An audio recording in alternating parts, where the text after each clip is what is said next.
आज का जो हमारा टॉपिक है वो है हाइपरप्लेक्जिया। सो हाइपर का मतलब होता है इंक्रीज और प्लेक्जिया का मतलब होता है number. Increase in number of parenchymal cells, increase in number, इसको बोलते हैं हाइपरप्लेक्जिया। अब हाइपरप्लेक्जिया और हाइपरट्रॉफी दोनों एक साथ होने के चांसेस ज़्यादा है, क्योंकि हाइपरट्रॉफी का मतलब होता है साइज़ में इंक्रीज़ होना और हाइपरप्लेक्जिया का मतलब होता है नंबर में इंक्रीज़ होना। जब कोई ऑर्गन बड़ा होगा, कोई ऑर्गन अफेक्ट होगा, तो उसका नंबर और साइज़ दोनों एक साथ इंक्रीज़ होंगे, तभी वो हमें एक बड़ा ऑर्गन नज़र आएगा।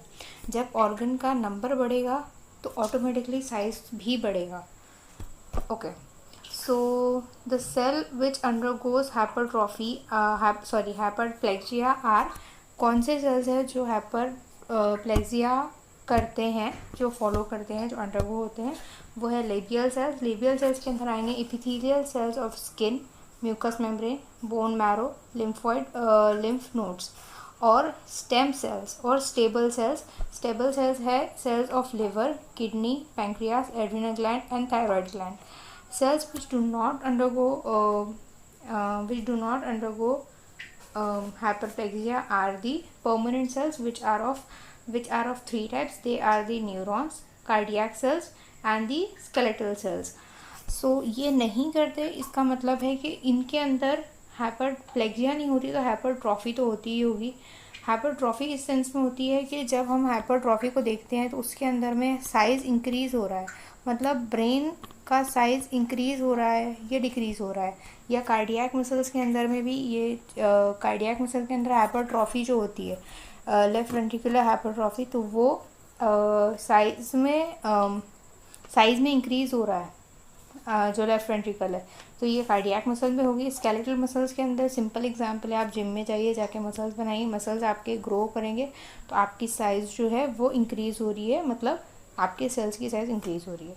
इसके बाद में इसके कॉजेज़ जो हो सकते हैं, कॉजेज़ होंगे या तो ये होगा मतलब वेट सेकेंड, हाँ, तो कॉजेज़ जो है, कॉजेज़ हो सकते हैं फिजियोलॉजिकल और पैथोलॉजिकल। फिजियोलॉजिकल कॉजेज़ जो होने वाले हैं वो दो टाइप से होंगे, हार्मोनल और कॉम्पेंसेटरी। पहले जो हम कॉज देखने वाले हैं वो है हार्मोनल हाइपरट्रॉफी। हार्मोनल हाइपरट्रॉफी जो होगी उसके जो एग्जांपल्स है वो है कि hypertrophy of female breast at puberty.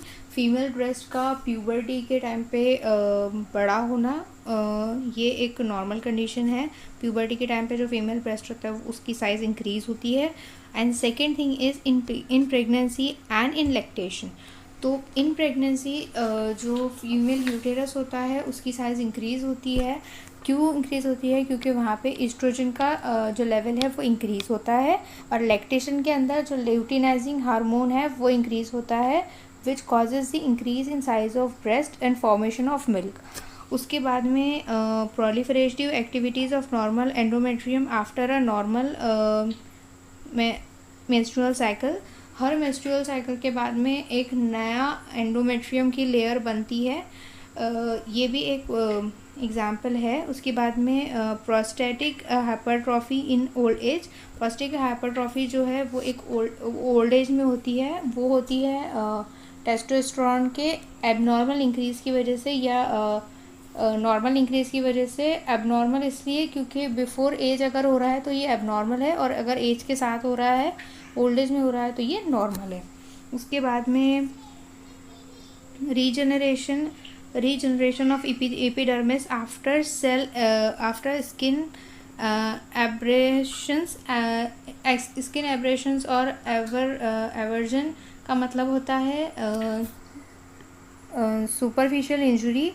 Superficial जो इंजुरी होती है, जैसे हम कहीं गिर गए तो हमें गिरने के बाद में थोड़े दिन के बाद में ब्लैक कलर की कोटिंग फॉर्म हो जाती है कि डैमेज हो गई है, वहाँ पे सेल इंजुरी होगी, वहाँ पे एक नई स्किन आती है, इसको बोलते हैं रीजनरेशन ऑफ एपिडर्मिस और द स्किन हाइपरट्रॉफी। इसके बाद में पैथोलॉजिकल कंडीशंस जो है वो हार्मोन के एक्सेसिव हार्मोन स्टिमुलस की वजह से होता है, या फिर ग्रोथ फैक्टर की वजह से, जो कि टारगेट सेल पे अफेक्ट करता है।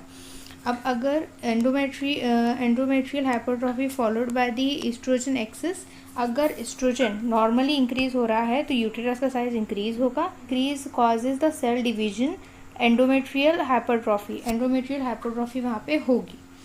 उसके बाद में in wound healing there is a formation of granulation tissues that is a proliferation of the fibroblastic and the endothelial cells.